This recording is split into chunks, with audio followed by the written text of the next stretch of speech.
Unit 3 British east India company और बंगाल।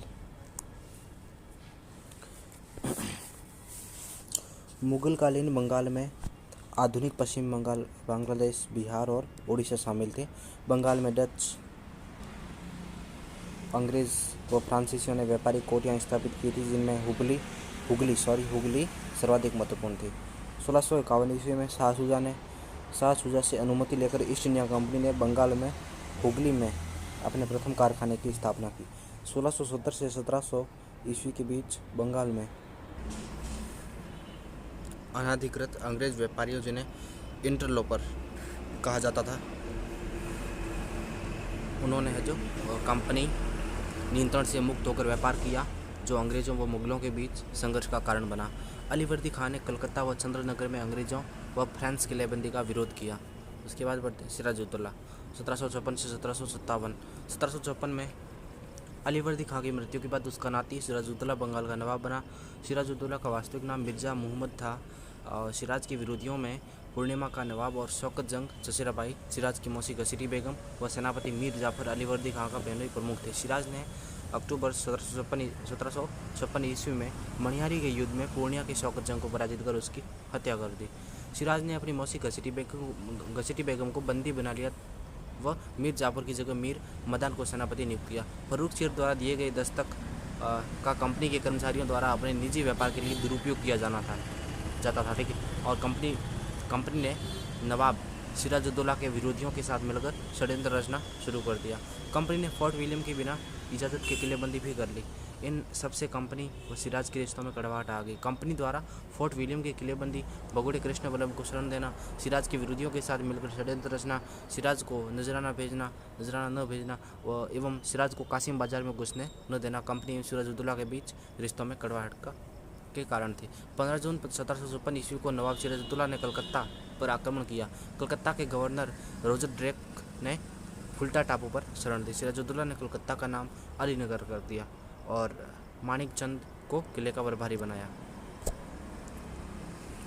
20 जून को fort William पर सिराजुद्दौला ने अधिकार कर 146 स्त्री पुरुष व बच्चों को एक छोटी सी कोठरी में बंद कर दिया और इनमें से सुबह तक केवल 23 ही जीवित बचे और 123 मारे गए।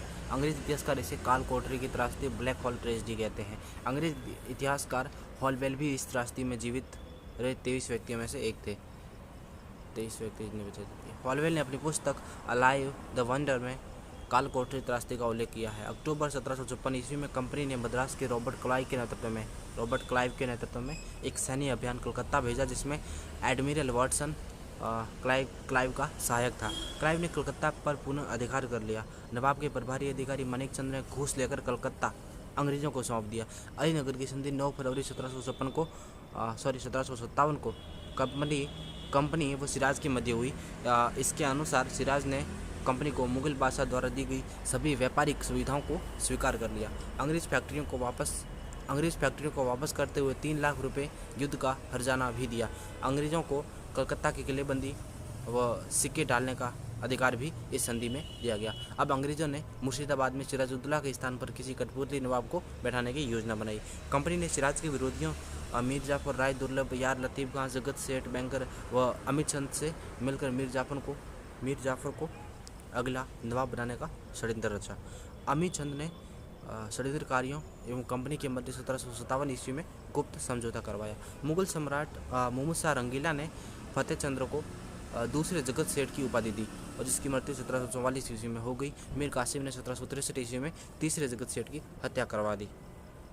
जगत सेठ पारिवारिक उपाधि थी जो मानिक चंद के परिवार के सबसे बड़े बेटे को मिलती थी। पहला जगत सेठ मानिक चंद था, जिनकी मृत्यु 1714 में हुई थी। दूसरा जगत सेठ फतेह चंद था, जिसकी मृत्यु 1744 में हुई थी। तीसरा जगत सेठ माधव राय था।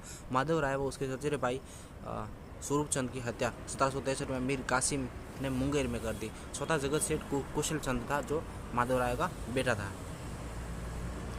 उसके बाद प्लासी का युद्ध 23 जून 1757। प्लासी युद्ध से पूर्व सिराजुद्दौला ने अंग्रेज फैक्ट्री कासिम बाजार पर आक्रमण किया। अंग्रेजों ने मार्च 1757 में फ्रांसीसी बस्ती चंद्रनगर जीत लिया। 23 जून 1757 को बंगाल के मुर्शिदाबाद जिले के दक्षिण में 22 मील की दूरी पर प्लासी गांव में क्लाइव व सिराजुद्दौला की सेना के बीच युद्ध हुआ। प्लासी बंगाल के नदिया जिले में गंगा की सहायक भागीरथी नदी के किनारे पर है।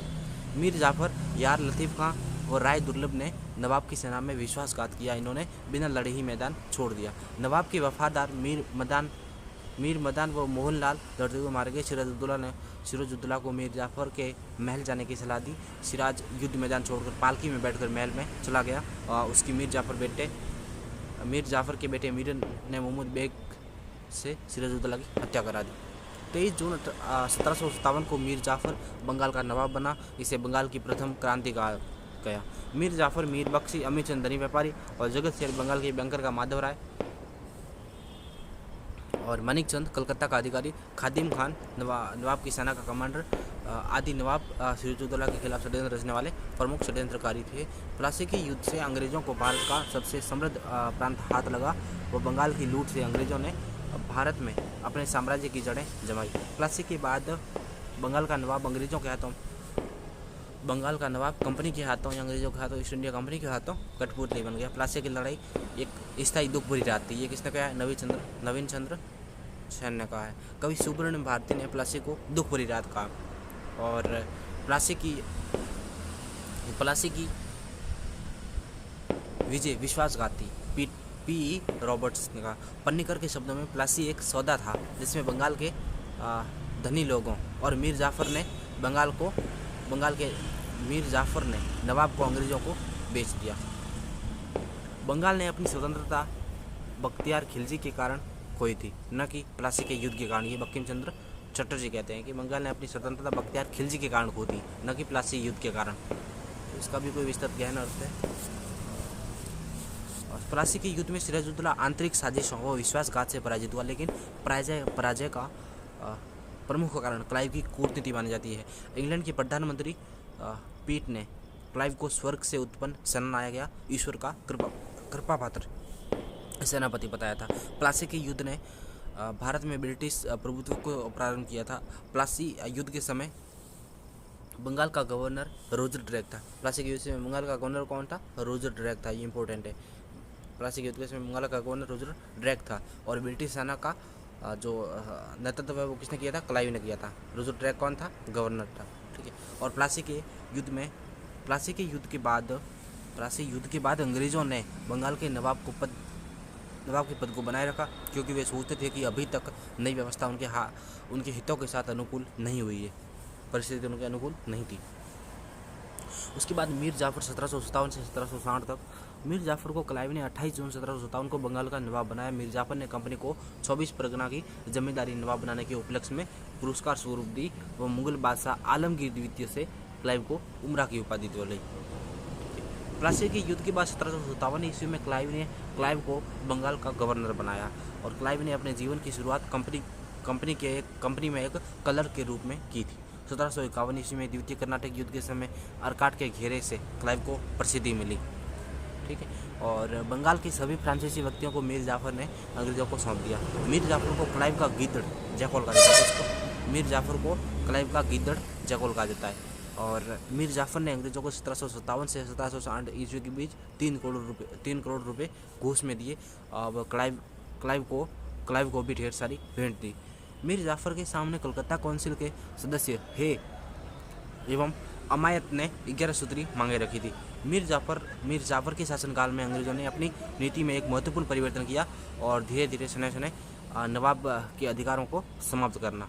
जितना हो सके हड़प लो। मीर जाफर को सोने की एक बोरी के रूप में इस्तेमाल करो, ये कर्नल मैंस ने कहा था। और शीघ्र ही मीर जाफर अंग्रेजों से दुखी हो गया। वो डचों के साथ मिलकर अंग्रेजों को बाहर निकालने का षड्यंत्र रचने लगा। लेकिन डच 1759 ईस्वी में बेदारा का युद्ध में बेदारा के युद्ध में अंतिम रूप से पराजित हो गए।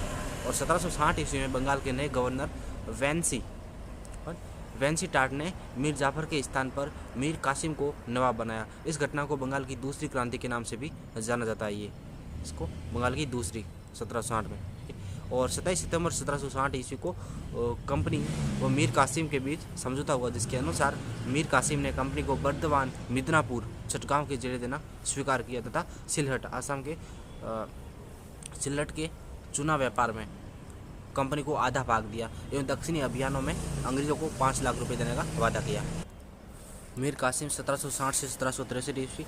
मीर कासिम अलीवर्दी खां के उत्तराधिकारियों में सर्वाधिक योग्य था।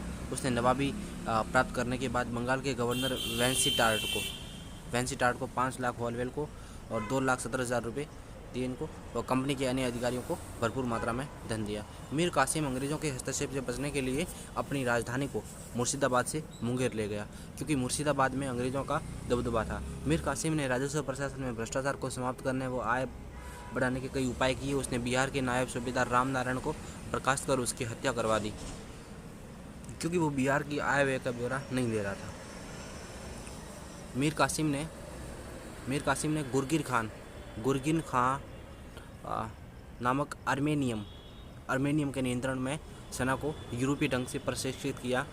वह मुंगेर में तोप निर्माण हेतु कारखाना स्थापित किया। अंग्रेजों द्वारा 1717 ईस्वी के फरमान द्वारा दिए गए दस्तक का दुरुपयोग हो रहा था, अतः मीर कासिम ने मार्च 1763 ईस्वी में सभी प्रकार के आंतरिक व्यापार को छुंगी मुक्त कर दिया और इससे अंग्रेजों को मिलने वाला लाभ समाप्त हो गया। मीर कासिम ने बर्दवान, मिदनापुर, चटगांव वापस लौटाने की मांग की, जिससे अंग्रेज व मीर कासिम के बीच संघर्ष शुरू हुआ। कलकत्ता काउंसिल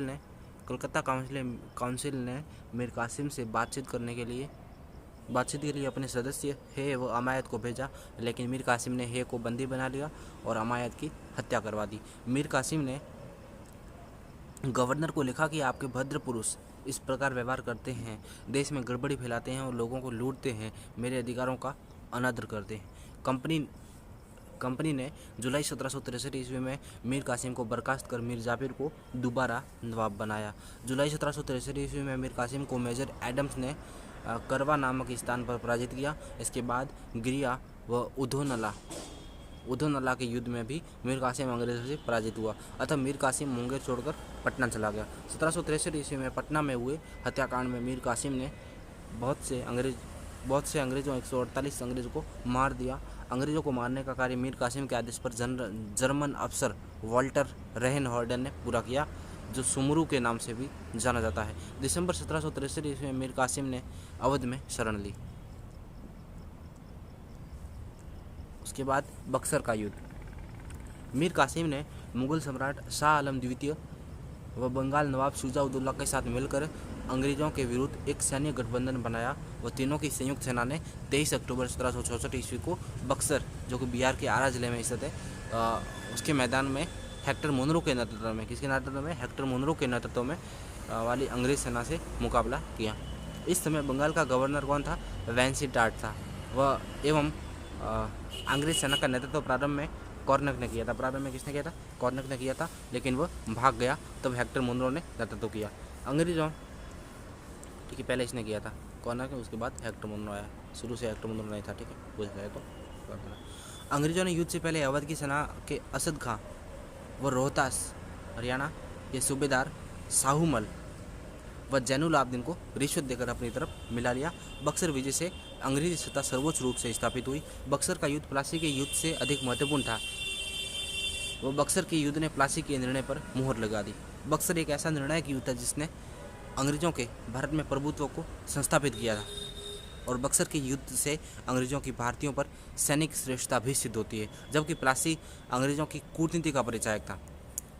और प्लासी की अपेक्षा बक्सर को भारत में अंग्रेजी प्रभुसत्ता की जन्मभूमि मानना कहीं अधिक उपयुक्त है, ये पी रॉबर्ट्स ने कहा। और भारत में ब्रिटिश सत्ता का प्रारंभ बक्सर के युद्ध से होता है, सर स्टीफर्ड ने कहा। और प्लासी युद्ध एक धोखा था, जबकि बक्सर युद्ध अंग्रेजों के रण कौशल की जीत थी, जिसके दम पर बंगाल, अवध और मुगल बादशाह को अपने पैरों में ला पड़गा, ये जद्दूनाथ सरकार ने कहा। और बक्सर के युद्ध में प्लासी के अधूरे कार्यों को पूरा किया वी.ए. स्मिथ। बक्सर के युद्ध के समय बंगाल का नवाब मीर जाफर था, वेरी वेरी इंपॉर्टेंट। बक्सर के युद्ध के समय बंगाल का नवाब कौन था? मीर जाफर था। और बक्सर के युद्ध से बंगाल, बिहार, उड़ीसा पर कंपनी का प्रभुत्व स्थापित हो गया। साथ ही अवध अंग्रेजों का कृपा पात्र बन गया और अंग्रेज भारत की प्रमुख शक्ति बन गए। फरवरी 1765 ईस्वी में मीर जाफर की मृत्यु के बाद कंपनी ने उसके पुत्र नजमुद्दौला को बंगाल का नवाब बनाया। नजमुद्दौला को नवाब बनाते हुए बंगाल की सुरक्षा के लिए एक अंग्रेज सेना नियुक्त की जाती है, जिसके खर्चे के लिए नवाब प्रति वर्ष 5 लाख रुपए देने को तैयार हो जाता है। अल्पवयस्क नजमुद्दौला मीर जाफर की विधवा मुन्नी बेगम के संरक्षण में नवाब बना। और नोट नोट बाद में नंद कुमार वॉरेन हेस्टिंग पर मुन्नी बेगम से 3.5 लाख रुपए घूस का आरोप लगाया था, जिसके आधार पर हेस्टिंग पर इंग्लैंड में अभियोग का केस चलाया गया। मई 1765 ईस्वी में वेंसी टार्ट के स्थान पर क्लाइव दूसरी बार भारत का गवर्नर बनकर आया। 12 अगस्त 1765 ईस्वी को क्लाइव ने मुगल बादशाह शाह आलम से इलाहाबाद की संधि की। और इसकी शर्तें क्या क्या थी? पहली शर्त ये थी कि मुगल बादशाह से बंगाल, बिहार और उड़ीसा की दीवानी कंपनी को सौंप दी। दूसरा था कि कंपनी ने अवध के नवाब से छीने के कड़ा व इलाहाबाद के जिले मुगल बादशाह को सौंप दिए। तीसरी शर्त थी कि शाह आलम ने नजमुद्दौला को बंगाल का नवाब स्वीकार किया। चौथी शर्त, बंगाल, बिहार और उड़ीसा की दीवानी के बदले कंपनी ने शाह आलम को 26 लाख रुपए सालाना देना स्वीकार किया। और हैदराबाद, पांचवी है कि हैदराबाद के उत्तर के जिलों और उत्तरी सरकार को अंग्रेजों की जागीर के रूप में मान्यता दी। क्लाइव ने अवध के नवाब शुजाउद्दौला से 16 अगस्त 1765 ईस्वी को इलाहाबाद की दूसरी संधि की। इसके अनुसार नवाब ने इलाहाबाद व कड़ा के जिले मुगल बादशाह शाह आलम को दे दिए। और दूसरी थी कि युद्ध की क्षतिपूर्ति कंपेंसेशन के लिए कंपनी को 2 किस्तों में 50 लाख रुपए दिए। और तीसरी थी कि बनारस के जागीरदार बलवंत सिंह को नवाब ने उसकी जागीर लौटा दी। चौथी कि अपने राज्य में अंग्रेजों को कर मुक्त व्यापार की सुविधा प्रदान की। इलाहाबाद की संधि से कंपनी को बंगाल, बिहार व उड़ीसा के वैधानिक दीवानी अधिकार मिल गए। इन दीवानी अधिकारों से इन प्रांतों से प्रशुल्क, उद्ग्रहण, लगान वसूल करने तथा असैनिक सिविल न्याय की देखभाल करने का अधिकार कंपनी को मिल गया। नोट: कंपनी को बंगाल, बिहार और उड़ीसा की दीवानी प्रदान करने का सर्वप्रथम विचार क्लाइव के मस्तिष्क में आया था। और इलाहाबाद की पहली संधि में 4 व दूसरी संधि में 7 सहित कुल 11 उपबंध थे। मणिक चंद ने कंपनी को शाह आलम से बंगाल के दीवानी अधिकार लेने की सलाह दी थी। कंपनी ने 53 लाख रुपए बंगाल के नवाब को देकर निजामत के अधिकार भी खरीद लिए। क्लाइव के बाद वेरेलस्ट जिनका कार्यकाल मतलब जो शासनकाल जो कार्यकाल इसका है 1767 से 1769 व कल्टियर 1769 से 1772 बंगाल के गवर्नर बने। ठीक है, वेरेलस्ट का कार्यकाल इंपॉर्टेंट है। और बंगाल में द्वैध शासन बढ़ते हैं 1765 से 1772। मुगल काल में प्रांतों में 2 प्रमुख अधिकारी होते थे, एक सूबेदार और दीवान दूसरा। सूबेदार का कार्य निजामत अर्थात पुलिस कानून व्यवस्था बनाए रखना का था, जबकि दीवान का कार्य राजस्व वसूली का था। कंपनी ने 26 लाख रुपए वार्षिक में शाह आलम को दीवानी कार्य व 53 लाख रुपए वार्षिक में बंगाल के नवाब से बंगाल का निजामत का कार्यभार ले लिया। द्वैध शासन के अंतर्गत कंपनी दीवानी व निजामत का कार्य भारतीयों से करवाती थी, लेकिन वास्तविक शक्तियां कंपनी के हाथों में होती थी। इस समय कंपनी सीधे कर संग्रह का भार नहीं लेना चाहती थी, क्योंकि उसके पास कर वसूली के लिए मशीनरी व क्षमता नहीं थी, तथा कंपनी प्रत्यक्ष रूप से जनता के संपर्क में नहीं आना चाहती थी, क्योंकि सारे भारतीय कंपनी के विरोध में आ सकते थे। कंपनी ने बंगाल में मोहम्मद रजा खां को, बिहार में राजा सीताब राय को व उड़ीसा में दुर्लभ राय को दीवान नियुक्त किया। मोहम्मद रजा खां उपनाजिम का कार्य भी करते थे। इस तरह द्वैध शासन में 2 शासक हो गए, कंपनी तथा नवाब। कंपनी के पास अधिकार व शक्तियाँ तो थी, किंतु उत्तरदायित्व नहीं थे। वेरी इंपॉर्टेंट कि कंपनी के पास अधिकार और शक्तियाँ तो थी, लेकिन उत्तरदायित्व नहीं थे, जबकि नवाब के पास उत्तरदायित्व था लेकिन अधिकार नहीं था। ठीक है, वो अधिकार और शक्तियों का दुरुपयोग करती है कंपनी, तो उसका उत्तरदायित्व कौन सुनिश्चित करेगा? नहीं था। तो मतलब जितना चाहे मतलब उस शक्तियों का दुरुपयोग कर सकते, जबकि नवाब के पास उत्तरदायित्व था लेकिन अधिकार नहीं थे, शक्तियाँ नहीं थी। तो बिना शक्ति के उत्तरदायित्व क्या काम का? ठीक है। और द्वैध शासन इलाहाबाद की संधि से क्लाइव ने स्थापित किया था, क्योंकि वह बंगाल में कंपनी के विधित अधिकार स्थापन से उत्पन्न होने वाले उत्तरदायित्व से बचना चाहता था, इसलिए उन्होंने कठपुतली को बिठा दिया था। और द्वैध शासन के कारण बंगाल में अराजकता व भ्रष्टाचार की स्थिति हो गई, व्यापार नष्ट हो गया, उद्योग धंधे चौपट हो गए व किसान भयानक गरीबी व भुखमरी के शिकार हो गए। द्वैध शासन के दौरान भारतीय हस्तशिल्प उद्योग का ह्रास हुआ, क्योंकि अंग्रेजों ने विभिन्न वैधानिक अधिनियमों के माध्यम से बंगाल के व्यापार पर एकाधिकार कर लिया था। द्वैध शासन 18वीं शताब्दी में बंगाल में वस्त्र उद्योग का अवसान हुआ, क्योंकि ब्रिटेन को होने वाले निर्यात की शुल्क दर अधिक थी। द्वैध शासन के समय 1770 ईस्वी में बंगाल में भयंकर अकाल पड़ा, जिसमें 1 करोड़ लोग भूख के कारण मारे गए थे 1770 में। ठीक है, और द्वैध शासन के समय इस समय कार्टियर, बंगाल का जो ये अकाल पड़ा था, 1 करोड़ लोग मारे गए थे भूख से, उसमें कौन था, गवर्नर कौन था, कार्टियर था। ये वेरेस्ट के बाद था, ठीक है। और कार्नावालिस ने द्वेष शासन के बारे में इंग्लैंड की संसद को कहा था कि मैं पूर्ण विश्वास के साथ कह सकता हूँ कि 1765 और 1784 के बीच ईस्ट इंडिया कंपनी की सरकार से अधिक भ्रष्ट, झूठी, विश्वासघाती और लोभी सरकार संसार के किसी भी सभ्य देश में नहीं थी। के.एम. पणिकर ने 1765 और 1772 इनका कार्यकाल है कि ईस्वी के द्वेष शासन को डाकुओं का राज्य कहा। किसने? ये जो 1765 और 1772 का जो उन्होंने अंग्रेज शासन है, वो के द्वेष शासन को डाकुओं का राज्य का के.एम. पणिकर, ठीक है, के.एम. पणिकर ने कहा। और डोडवेल ने बंगाल के द्वेष शासन को अधिकारों व उत्तरदायित्व के बीच तलाक कहा है। क्लाइव ने कंपनी के कर्मचारियों में भ्रष्टाचार को रोकने के लिए कर्मचारियों द्वारा उपहार लेने व निजी व्यापार को बंद कर दिया। इससे हुई हानि की क्षतिपूर्ति के लिए क्लाइव ने कंपनी के कर्मचारियों के लिए 1765 ईस्वी में व्यापार समिति सोसाइटी फॉर ट्रेड बनाई, जिसमें नमक, सुपारी व तंबाकू के व्यापार का एकाधिकार दिया गया था। नमक, सुपारी और तंबाकू, नमक, सुपारी, तंबाकू।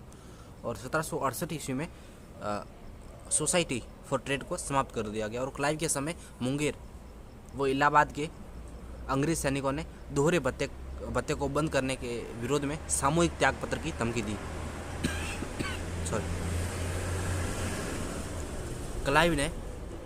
क्लाइव ने दोहरा भत्ता 19 सैनिकों को दिया जो बंगाल व बिहार की सीमा से बाहर कार्य करते थे। इस विद्रोह को श्वेत विद्रोह, व्हाइट म्यूटिनी कहा। क्लाइव ने श्वेत विद्रोह को दबा दिया और 1767 ईस्वी में 1767 में क्लाइव को इंग्लैंड की सरकार ने लॉर्ड की उपाधि दी, ठीक है, क्लाइव को कब दी? 1767 में। और द्वेष शासन का अंत वॉरेन हेस्टिंग्स किया। ये भी इंपॉर्टेंट है कि वेरी इंपॉर्टेंट। द्वेष शासन का अंत किसने किया था? वॉरेन हेस्टिंग्स ने, ठीक है। द्वेष शासन का अंत वॉरेन हेस्टिंग्स किया था बंगाल में। और नजमुद्दौला 1765 से 1766 के बाद सैफुद्दौला 1766 से 1770 एवं उसके बाद मुकबार उद्दौला 1770 से 1775 ईस्वी तक रहा और बंगाल का अंतिम नवाब बना। इसके बाद वॉरेन हेस्टिंग ने उन्हें पेंशन देकर बंगाल की सत्ता अपने हाथों में ले ली। किसने? वॉरेन हेस्टिंग ने। और कलकत्ता के न्यायाधीश इलीजा इम्पे, कलकत्ता का न्यायाधीश कौन था? इलीजा इम्पे ने बंगाल के नवाब मुकबार उद्दौला का भूसे से भरे एक बोतल फैंटम के रूप में उल्लेख किया है, ठीक है। इलीजा इम्पे न्यायाधीश था। नेक्स्ट वीडियो में ब्रिटिश भारत के पड़ोसी राज्यों के प्रति नीति देखेंगे। Thank you.